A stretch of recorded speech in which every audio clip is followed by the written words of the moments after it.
Kittle running out there a little bit just as you guys are warming up, but kind of seemed encouraging as a game time decision. Yeah, I mean, I think we'll have a pretty good idea tomorrow. I thought it would be. I think I said earlier in the week that I thought he'd be all right. The fact that he wasn't ready to go on Thursday just worried us a little bit more than we were expecting, and the fact he could do a little bit today was much more encouraging than what it was yesterday, and hopefully we have that same result tomorrow. Did he first tweet that in Philadelphia? Yeah, I don't know whether it was Philly or whether it was Detroit. He's gotten stepped on pretty hard, so that bothered him. You have to ask him which week it was, so I know that bothered him, and then we just thought that was irritated a little bit on Monday, but the fact it was bothering him more than last week just concerned us a little bit more. Kind of a contusion then, not just... Yeah, we think so. We've seen Raheem Mostert out of practice the last couple of weeks. Has anything changed with his status? Is he still waiting to have season-ending surgery? No, yeah, nothing's changed. He's still waiting on to have the surgery, which he told me to take some time for them to find the right donor for that part. So he's just waiting and spending time with the team. You mentioned Norman needing to do some testing and things like that. Is he still in that process? Or No, that testing, I believe, is tomorrow at noon or one or the other. And that's a big part of it. A lot's going to be how Josh feels, but regardless of that, it doesn't matter if he doesn't pass the testing. You know what that consists of? Yes. Whether I think fluid in his lungs, things like that. The stuff that had made them have to go to the hospital and all that, and they just got to make sure that's all out completely. I know he's feeling a lot better, but they got to make sure the tests show that. If he can't play, I don't know if you can spell it out. But, I can't, but go ahead. What is the potential plan as far as top three quarterback? We'll play one of our top three, whichever ones we decide there by Sunday. But I think you guys know the situation. We brought in Buster this week, so he's another option. Demo's been out there for us playing. He's played at nickel and he's played outside for us. Drake Kirkpatrick has a chance to be up there. And who am I missing? And Dante Johnson. He's filled in at every spot for us. So we know we can put him wherever. I don't have it set in stone, though, right now because I'm still trying to wait till for sure Josh is rolled out. What about Ambry Thomas? Ambry, I mean, he would have a chance to get up, but with those guys I just mentioned, probably not. How much further along are your running backs that aren't Elijah Mitchell and Trey Sermon, the guys that you brought in the last couple of weeks? I mean, I think they know more. I mean, you never know until you see them in games. I mean, that's one of the toughest things about running backs. But in terms of going the right direction, taking the handoffs the right way, pass game always a little bit slower because there's a little bit more to learn in that. But they're ahead mentally than they were last week and for a couple of them 2 weeks before. But you usually find that out in the games. Is Trent Buchanan a guy that you would use as a running back, or is he more just kind of exclusively special teams? I mean, we brought him here for special teams, but with what he's shown us in practice and stuff, we have no problem putting him in at running back. I've watched what he's done on other teams, and when he's gotten his opportunity, he has playmaking ability, which he has shown as a returner, and there's no reason that we wouldn't use him. You mentioned Mostert's speed allowed you to do things and run plays that were unique to him. It's just, I don't know, can you speak to maybe just not having him and that be some of what's going on with the running game? Yeah, I mean, when you lose your number one back, and that's a huge deal. I mean, we knew that on the second play of the Detroit game, how big of a deal that was, and that's why we tried to take care of him so much through the preseason because he was a guy we knew that would be really tough to lose. Fortunately, we did get some draft picks, so we had some depth. The hardest thing too with losing Raheem was, the way we lost Jeff Wilson in OTAs, so that made it a lot tougher. So got a lot of confidence in these young backs, but a little more pressure put on them a little quicker than we were anticipating. But we had a little bit of bad luck with that, and that's part of the league. I thought Elijah did a hell of a job filling in for Raheem, showed that he was more than ready. Trey, it took him a while to get up, but he has with these injuries. And I thought he ran the ball a lot better versus Green Bay than he did in the preseason. He had a better week this week than he did last week, and I expect him to keep getting better with the opportunities being given. When you say a guy has a better week, are you talking like classroom stuff or just what you see on the field? What I see on the field. There's a flow, there's a feel to running backs and how fast they can hit stuff. And I mean, guys who just run full speed through there sometimes run into the backs of people and can't hit it the right way, and they miss a lot of holes and opportunities. And then some guys slow down so much to try to hit it that the hole's there and it just passed them, and they got 3 yards instead of 8 yards. That's something Raheem didn't have right away.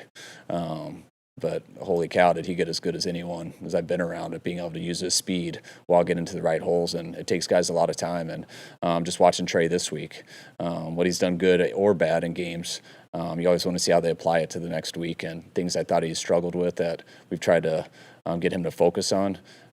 You see him go into practice and do it. And we saw that on Wednesday. We saw it on Thursday. And I hope it carries over to Sunday. I think you said on the radio that for Elijah Mitchell, it depends on a Saturday test that he has to. I mean, is that just a pain? Yeah, it's just a pain thing, and it's nothing. I can tell you guys right now, I don't question his pain tolerance. The fact that it's taken a while means there's a lot of pain in there, and if he can go and take it, that'll be pretty impressive. And it's each day helps a little bit more. I think it's taken a lot longer than he was hoping. But he's been able to do a little bit more this week than he was last week. And with our situation, that's why I'll give him as long as he needs and as long as we have. I don't know if you had your list in front of you, but where does Sanu rank on your list of like tough guy wide receivers you've had? He's right up there. I mean, Sanu, the game's not too big for Sanu at all. He's never nervous of the moment. He never turns anything down. He's been a very good receiver. I mean, he's been a very effective wildcat quarterback when people have used him that way. I think he's had like one incompletion and a bunch of touchdowns in his career throwing the ball too. Sanu's a very good football player in every aspect. You had a block on Samuel's 19-yard screen. Did you catch that? He was pretty pleased with himself. He was what? He was pretty pleased with himself. He should have been. He takes a lot of pride in blocking, and I hope to say that our whole team does. I mean, that's something that's very important to us, and it's we get it just as excited about a great block as a great catch, and when they know it's that important to the coaches, and we point it out a lot, and they see how important that is to winning and losing games. I like to have guys that understand that that's just as big of a deal, even though not the rest of the world always realizes it. How much could it or does it potentially change your process when you're devising a game plan during the week when somebody like George is uncertain to play, given what you can and can't do without him? A lot. I mean, it's easier if right away, because then you don't have to sit and wonder and go plan A, B, C, and D. But you know how good of a player George is, so I'm sorry dealing with that. I'm going to leave out as much hope as you can till the last second to get a guy like George up. We haven't seen Aaron Banks since preseason. Has he made strides here over the course of practice over the last month? Yeah, I think he has. I think scout team is a big deal for Aaron. I think he got hurt his second preseason play and then missed the whole preseason. And coming out of college, being a much bigger player, not asked to run as much as we do and stuff, he was going to have to practice a lot to get into that, to the playing shape and the movement that requires such a big man to do some of the stuff we're asking. And he missed all that time. So for him to just get there and to go every day on scout team for now, he's going into his fourth week of it. I think it's helped a lot. It's helped him get into much better football shape, and I can see him becoming better at what he does, more consistent each day. Was that transition similar to what Lakin dealt with when he first got here in terms of, not being not a super smooth transition early on? Yeah, very similar. Lakin had been in the league for a little bit, so I think, and the more you're for all rookies, it takes a little bit of time to understand the difference in the NFL. So I think Lakin already had that. But yeah, Lakin had never been asked to do some of the stuff we were asking him to do, and it did take him some time. We didn't have the same depth and the same situation at that time, so he was still forced in to be a starter by like his seventh day here or something like that. But that's why he got better as a win, and he's gotten pretty good at it. All right, guys. Take care.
Hey, guys. Seems to be moving well across the stage there. Totally faking it.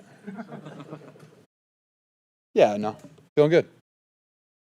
How was Kyle indicated that was not something that happened in the Green Bay game. You may be dealing with it maybe since week 1, is that right? Yeah, just dealing with some swelling stuff, a little pain, and just doing what we can to make sure that I'm available to play on Sunday. You feel it's trending in the right direction? I wouldn't lie to you guys, would I? No, never. I mean, I'm gonna do everything I can to be able to be on the field on Sunday, and then if the body says I can go, I'll be out there.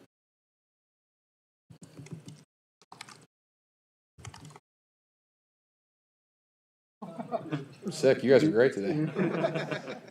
Obviously, you played Seattle 7 times in your career.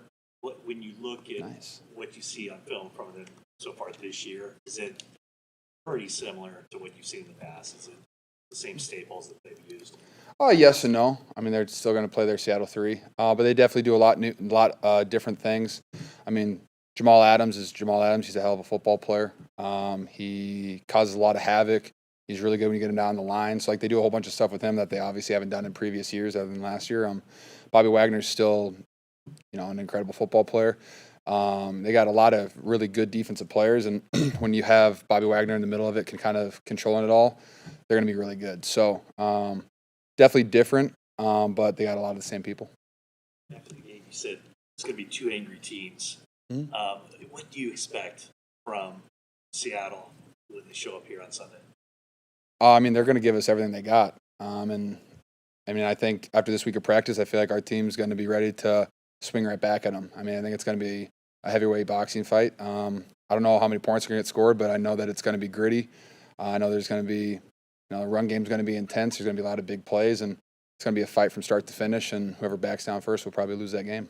How do you diagnose the first half struggles the offense has had the last couple weeks? I mean, last week we just kind of have to convert on third down and stay on the football field. I mean, I had a route I didn't really like on third down. Could have helped Jimmy out a little bit more, but I mean, our whole offense, I think our sense of urgency might not have been what we needed it to be, but we just didn't execute and we didn't convert. I mean, if you can't stay on the field on third downs, you just can't run your whole offense, and then you're just kind of playing catch up and throwing the ball the rest of the game. So that's not really how we work. We need to establish the run and get our game plan out there. And if you're not converting third downs, you can't call more plays. You're kind of in the hole, especially when you go into halftime almost down 17-0. That route that you're referring to, the 3rd and 1, the crosser. The shallow route that almost got intercepted. I don't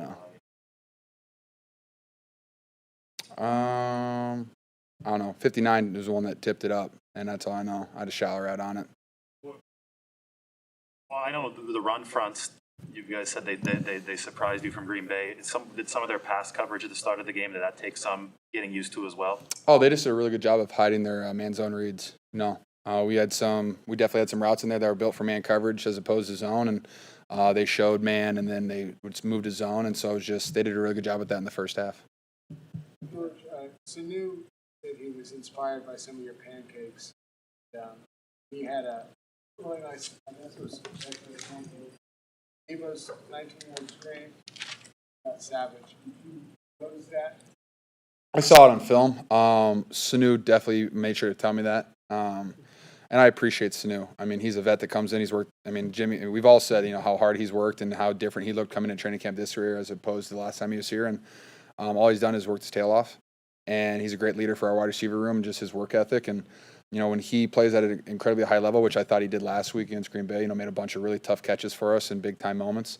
It inspires the young guys and inspires me to, follow suit because, this is a guy that's played at an incredibly high level for a really long time, played with, Julio Jones, some really good football players, and he knows how to get it done. So when you have a guy like that in your room that's doing the little things like blocking and getting pancakes, it makes other guys want to do it too.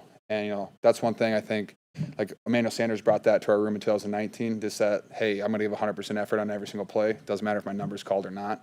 And Sanu brings that as well. And I think that's really good for our whole offense and really our team to see that on film. I'm sure a lot of guys, but you played with a lot of pretty big injuries. throughout his career. I mean, guys like that, when they're wide receiver, can a wide receiver like be an honorary tight end if they have the right mix of stuff? I mean, one thing I count as being a tight end is the effort you give on every single play. And if you're going balls to the wall every single play, then I can count you as honorary tight end. And that's one thing that Sanu definitely does every single play. When a team is good at disguising what it's doing, what's the process for you guys in trying to figure that out in real time? Is that more of a coaching thing, or is there what's the back and forth like with the coaches as you guys go through that? I mean, it's a combination of players and coaches. I mean, we motion a lot. Guys follow you across. You're definitely gonna get man. But I mean, they can't just play man coverage 24/7, and you really gotta just. Kyle's going to call the plays that he thinks are going to beat what their defense is going against, and that's why most of our stuff has, like I said, motions in it. And, just to give Jimmy or the wide receivers that are motioning or me just an opportunity to see the defense move and adjust to where they're going from a 3-by-1 to a 2-by-2 or going forward to the field. It just gives us an opportunity to see how they're adjusting to it, and you can always line up Juice on the outside, and if there's a linebacker that follows him out there, it's probably man-to-man coverage. There's not a lot of linebackers playing cover 2. So you guys want to win every game, particularly. You said last one. I know, and Wow. I did this. To Pete? Yeah, I did. You gave me the go ahead. Wow. If it's okay with you. Wow. Okay, yeah. Obviously, I know you guys want to win every game, particularly in the division, but how cognizant are you guys as a locker room of just how good division is at all times and not wanting to fall, too far behind? I mean, I think we're very aware of it. I know I'm aware of it. I've been saying it for 3 years. I think it's the best division in football. You got guys up and down every single roster across the 4 teams that are all incredible football players, Pro Bowlers, all pros. I mean, Chandler Jones gets 5 sacks a game. That's crazy. I mean, the Cardinals are insane. Rams are clicking right now. They look hot. And I mean, Seattle, when they have Russell Wilson, Bobby Wagner, Jamal Adams, they're going to be a good football team regardless. I know they haven't played the level that they want to play at, but you're going to get their best swing every single time. And then I still think that we're a fantastic football team with weapons all over the place. And I just know that every time it's going to be a divisional game, it's going to be fireworks and a lot of punches. And I love that. It's going to be awesome because whoever gets out of it is going to be the best team. Thanks, guys. You had one? Okay. Bison? Like what does a buffalo say to his son when he leaves for college? Bye, son.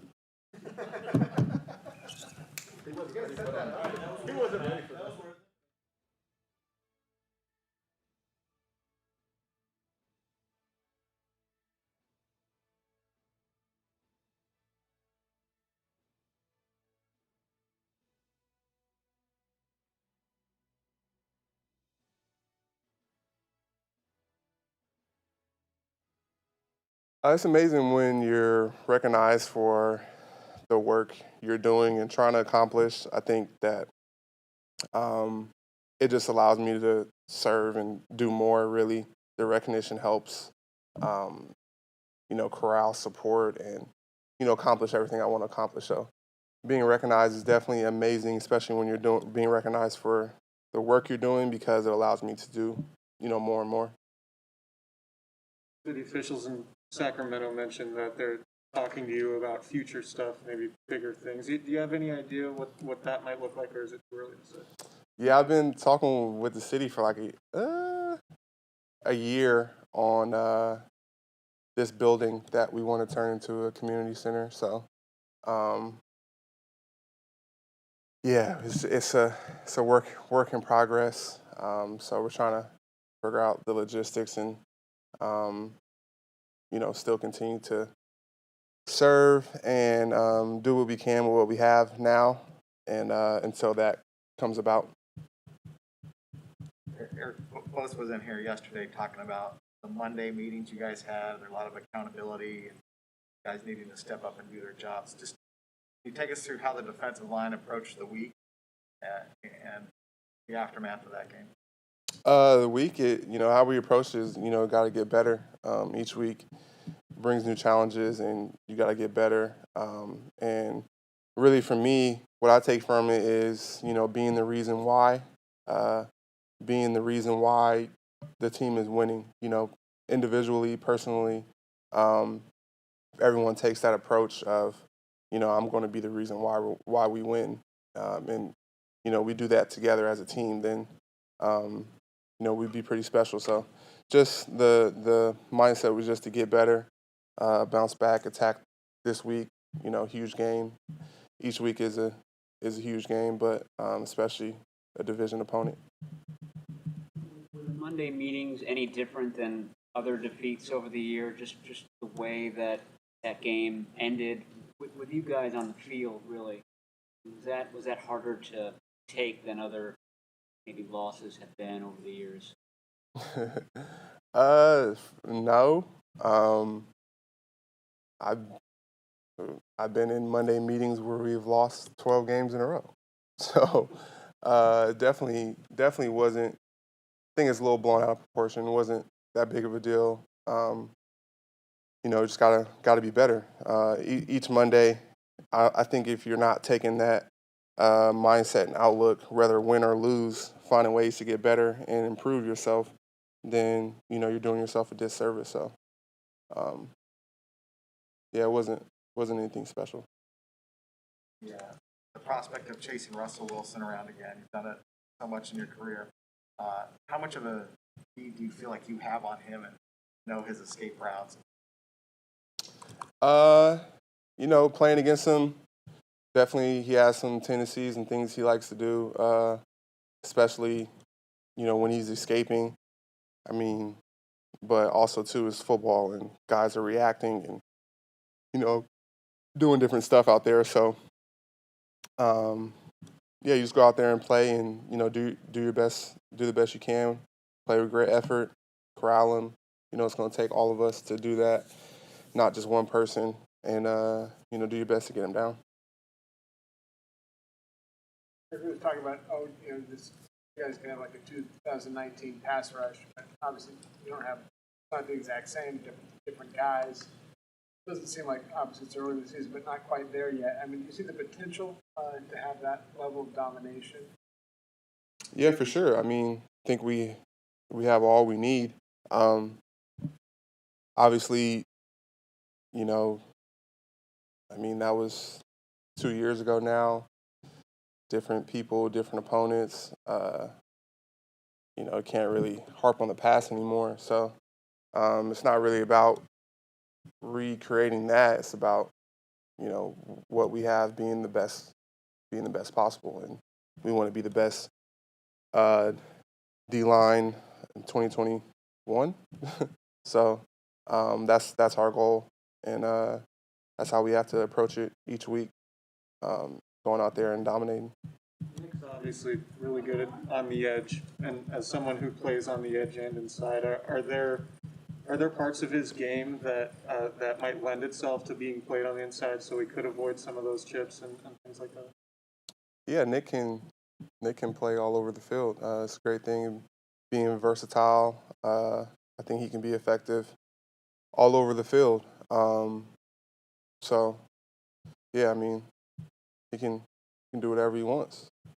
Line up anywhere. You guys good? All right. Thanks.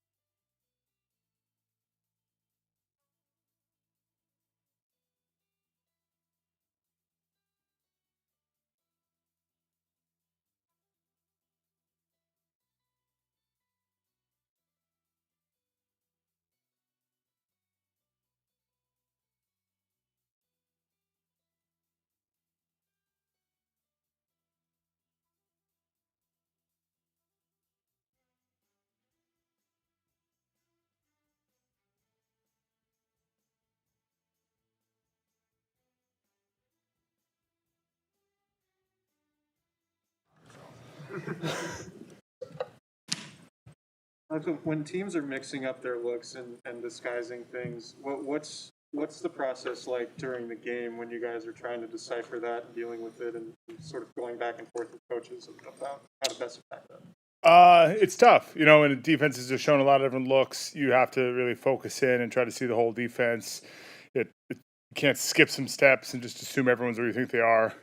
Have to really see everything, and then just come to the sideline, communicate what you see, and it helps if you have a lot of rules and you're comfortable with, what's going on to know how to. We haven't talked about this, but this is how it should be handled. Are you surprised that you guys are facing things that you haven't seen and you haven't been able to maybe adjust sooner than like halftime or the end of second quarter of these? Some of the problems of early in the year is just there's not as much film. People spend all off season developing new stuff. You have a new staff, and things are just always evolving. So this thing they slowly bring out more and more stuff they've worked on, and it's hard. Definitely, as the game goes on, you get more comfortable with what they're doing, how people are playing. It not always is a matter of where people are, but how they're playing stuff. Oh, this guy's really coming upfield. Oh, he's playing really soft. That kind of thing. I was on Terry's 1-yard touchdown run. You had to make look like a fairly difficult block. Sharp angle. Yeah, 35 years old now, 13th year, right? I mean, maybe like, can he get there? Obviously, you did. Is that a challenging block? I mean, just to have the mobility to get to the, I think it was Amos. I mean, it's just one of those tough blocks. You gotta be quick and be very efficient. Lucky, nobody clipped me and slowed me down. It's one of those ones where we kind of game planned that up, and you have to take a really sharp angle and try to gain as far as you can to get the guy who's there. And again, the defense will be in different spots. So it was one of those, we dialed it up with a couple different looks as we practiced it, and it's kind of different person every time. And so you just had to go out there and make an adjustment and on the fly, grab who you can. Like after that, yeah, I still got it. I can still do stuff like that. They didn't ask me that question, but that would have been the answer.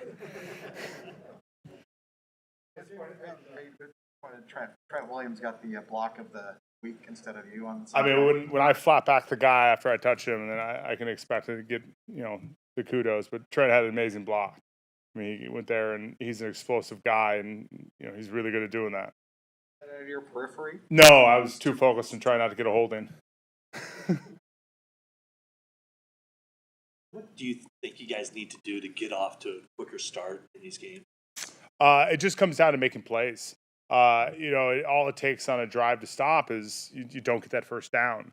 So what could be a 6-play drive becomes a 3-play drive. What could be a 8-play, 9-play drive is a 6-play drive. You just need to make those first downs, make those plays, and it just takes all 11 guys. When we've had stumbles on offense, it comes down to a guy here, a guy there. You have to be really on point and have everybody doing their job every play, and then somebody else stepping up and making a little extra. So if someone doesn't exactly, hammer the block like Trent did, somebody else can get those 2 dirty yards kind of thing. With all the injuries you guys have had at running back, what is that process like to get a young guy or a new guy or a rookie like Trey Sermon up to speed and how to hit those holes, what angles to take, all that stuff? It's tough. You have to have guys that either can learn the offense really quickly or people that know what to do and can really absorb a lot from watching other people. Like we have a lot of great examples of running backs doing everything really well here, over the past 4 years in the system, and go watch film, see how it hits, and really trust the process, trust the technique, and go out there and make some plays. Does it matter to you? Do you guys have to have some sort of chemistry with the running back? Or do you just do your job and now it's up to him? You want it to be do your job. You want it to fit into the system, do your job, know, I'm going to do this block the same way every day, and it's up to them to see the same thing that the guy before him saw. I mean, rarely in the huddle where you see who the running back is, but all right, he's running the ball, I'll do this technique. No, you have a way you do something and you try to keep doing it. Kyle said when somebody's uncertain to play on Sunday, like George, and just how his presence impacts the offense, that it changes the way he has to prepare and sort of create different game plans potentially. Do you notice that on the practice field, and as players, do you have to absorb more during the week? I mean, it's part of the business. Guys are going to be up, guys are going to be down. Going back to the previous thing, you have a way you do something, and it's up for the backups to step up and try to emulate what the starters will do.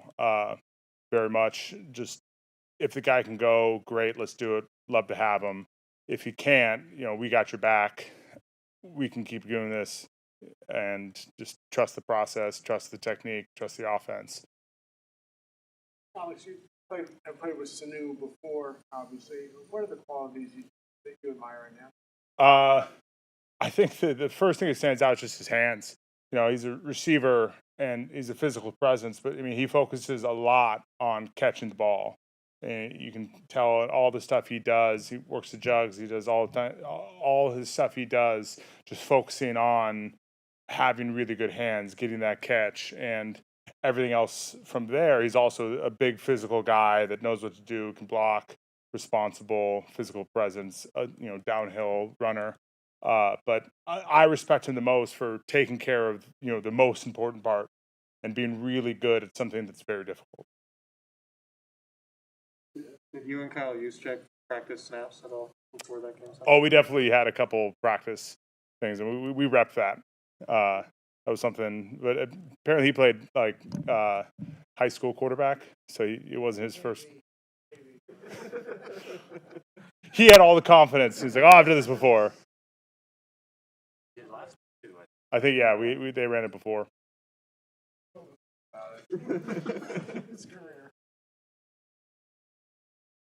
All right, thanks, guys.